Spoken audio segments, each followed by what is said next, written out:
So I went ahead and decided to do the tank. And then I also decided I'm gonna do crankcase just in white. I'm gonna get the starter in white. So basically now I'm at a point where I'm doing a full restore. Minus, I'm not gonna buy new covers for it.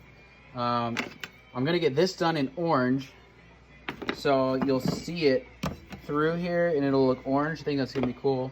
I'm gonna get this fully done in black. I mean, I could leave it as spray painted flat black, but I think while I'm already getting other stuff done black, I'm gonna have them do the muffler black. And I think that'll be it. I am also pretty certain I'm gonna go with ceramic hybrid bearings. I'm actually gonna pull apart, you know, these bearings right here, which it sucks. I've thrown away quite a few of these. These are the steel proprietary bearings where it's specifically made for steel and only steel, and you can buy these aftermarket now. I'm gonna pull these apart, check them out, and you can buy ceramic balls to put in it. I'm gonna look into that. I was looking in today. I could not find on the internet the size of the balls in the 6203 bearing. So I'm gonna take this apart and measure them. I looked up how to take them apart. I've never taken apart bearings. They have to have the plastic races in them in order to do that, which these all do. So I'm gonna do that, check it out. But if not, I'm gonna end up just ordering a company that I don't really know if I care for what they do, but there's a company out there that does sell ceramic hybrid bearings specifically for the steel like these, and it's going to be about 110 bucks to put those in my saw. If I can't do it on my own, I think I'm going to splurge and do it. I'm just really curious to see how that's going to work.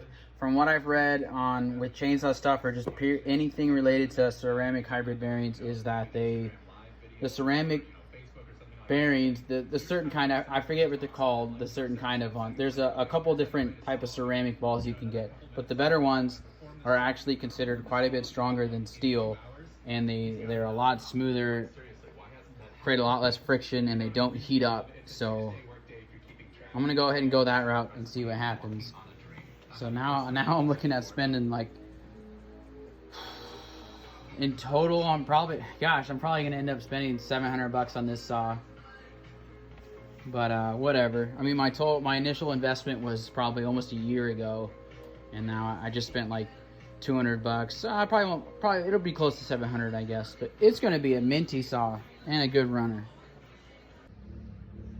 So I took apart this steel bearing, actually an SKF brand, but it's a steel proprietary bearing. It's got the extra part of the outer race for the seal to go into it, but it's actually pretty easy to take apart. All you gotta do is just push this out, a little race, and then you get all the balls to one side, and then you just gotta pry it. It just pops right out.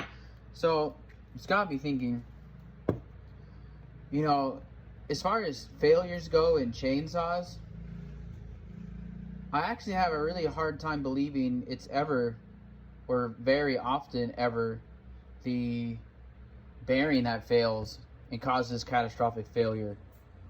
Because if you think about it, you know, the only way the bearing's going to fail is if the race pops out.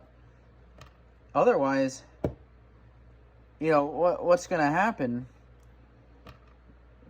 You know, maybe the pocket in the case gets stretched, and then that causes the crankshaft to become basically wobbling around. And well, that's not really the bearing's fault, that's the case's fault.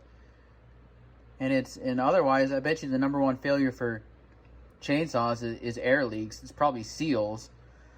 But from what I've seen from guys who do, like this right here was from a timber faller 461, I think that's strictly just fatigue. I think that's just fatigue, the crown cracked, and then, you know, catastrophic from there. That's it. And that guy sent me two saws that had piston failures like that, and nothing was wrong with the bearings. So that's kind of interesting. But you know, this bearing was not very smooth, and this was the older one that had that metal race on, or seal on the outside that you never see anymore in chainsaws. And I'm just thinking, you know, if I clean this up real good, all the parts, and you clean the balls up real good, why wouldn't this bearing still be good to go? You know, unless the tolerances are off a little bit because it gets stretched maybe, but I don't know. So I'm going to try to look up. These balls came out to about 6.68 millimeters. So I'm going to see what that equates to as far as sizes go for these. I don't know exactly what size it should be. It ended up being like a 1764.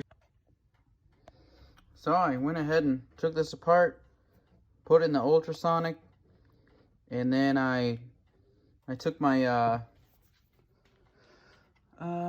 whatever you call these, my little burr here thing, and cleaned up the inner races with that, just real light. And it's a kind of hard to show you while I'm holding my phone, but it's a good spinning bearing now. I mean, the balls had a slight amount of pitting on them, but you know, for a pretty old bearing and everything, I don't see anything wrong with this bearing now at all. It spins real good. It's smooth. I mean, I recommend if you're going to pull a bearing out of a saw, I would definitely recommend to replace it. But what I was curious on was putting in the ceramic bearings inside of this bearing. That's why I did it. But I figured while I had it apart, I might as well clean it, put it back together, and see how it behaved. And it's way better than what it was. But I am going to go ahead and order the ceramic balls. I've got new bearings coming already. Well, I already have the 6203. I stock 6203 and 6202 bearings all the time. But I'm going to go ahead and, when I get my new proprietary bearing, I'm going to take it apart and put the ceramic bearings in it. See what happens. Just for the heck of it. It's about, it was like 40 something to get enough balls to do 2 bearings. It's 8 balls per bearing. And if someone's looking for this information, I had to take this apart and measure it. I could not find this information online. The balls in this bearing are 17/64. So I've had this in there for about 4 hours, and it's got a purple tint to it. And one thing I'm not sure about with this dye is how many times can you use it? Because this is the same stuff I had when I did the first covers. I just thought maybe if I just heat it back up and set it in there a while, it'll work. And it looks kind of black on my camera, but you know, you compare it to this now, and you're like, oh, it's not quite black. So I don't know. I don't know if I'm gonna leave it in there for longer and see what happens. Maybe it's not something you can use that much. I don't know. Here's a 6401 top cover. It used to be gray. See, it kind of looks purple. That's been in there for about an hour and a half. This actually turned way faster than the handle did. I've only had this one in there about 20 minutes. I just figured while I had dye going, I might as well do it. That's gonna suck. That's where a sticker used to be.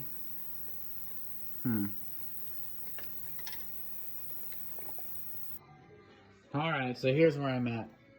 And if you're wondering if I'm just hanging out in my garage putting parts together without actually bolting anything down, yes, that's what I'm doing, because I'm trying to visualize what this saw is going to look like. So, white Cerakote, black Cerakote, starter's going to be white. I'm going to paint, which I think I'm just repeating myself. Not paint, I'm going to Cerakote this orange, steel orange, so it's going to show through the starter. I think that's going to look neat. And I got the muffler done today. I don't know if I said it, but yesterday I ended up running to the store and I bought some more dye, and I poured another thing of dye in the bucket while this was in there. I just don't know if it was going to change colors or not entirely. Here's the covers to that 6401. They used to be gray. I actually think that turned out pretty nice. I mean, they weren't the cleanest covers in the world, but Not bad, honestly. Instead of having to buy the black ones, just dye them for $3. Pretty happy with that.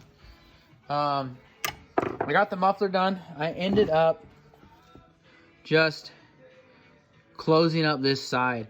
I actually tried to make a deflector right here come out, and I just kind of kept hacking things up and re-welding stuff to size it differently and whatnot, and it just kept getting in the way of the case and then of this the chain brake handle, the flag, and I just said screw it and I closed it up.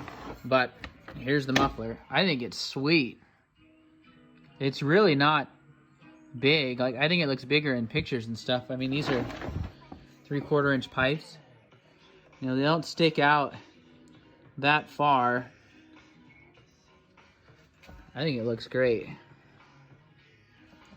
That'll be interesting too. I've never had a steel where it didn't pop out the side right here. So strictly front ports. But I got most of my parts should be here by Friday, and then some more are coming on Monday. I'm gonna be dropping off the parts to get Cerakoted Friday. I know he said he'd be doing orange because he had some other customers wanting stuff done in orange over the weekend. I have no idea when I'm getting it back, and quite honestly, it's fine. I still need to get the ceramic hybrid bearings I'm gonna put in this saw, so I'm sure it's looking like late next week until I can start actually assembling it. I think I've just about got everything else done from what I can do now, except I can do a little more grinding on the cylinder as of right now. And I wanted to show you this, so I went ahead and I put some more parts in the ultrasonic just to make sure they were ultra extra clean before I gave them to the Cerakoter. And actually, the process of Cerakoting is he's gonna sandblast them first in a sandblasting cabinet, then he's gonna clean them with, I think it was acetone, and then he goes on to the coating process. So I cranked up the heat to 60, which is Celsius, and so this was black spray paint when it went in there, and none of this stuff was faded because this is getting Cerakoted black. So I definitely think it's heat related to why paint will change colors in there. I mean, look at that. I think if you're around 45 or less as Celsius, you're not going to get any or very much color change. Because, I mean, look at that. Orange got all messed up. It's strange that this area didn't. I don't know why it does that. And the black went to gray. So that's crazy. But yeah, it's coming along slowly. This came last night. Forgot to get the mail. I just went and checked it this morning. Alright. I like the contrast.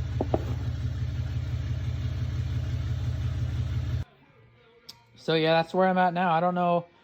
I'll have a few more minor updates in the next few days, I suppose. But after that, it's going to turn into a waiting game for the stuff to get Cerakoted and parts coming in. So yeah, take care.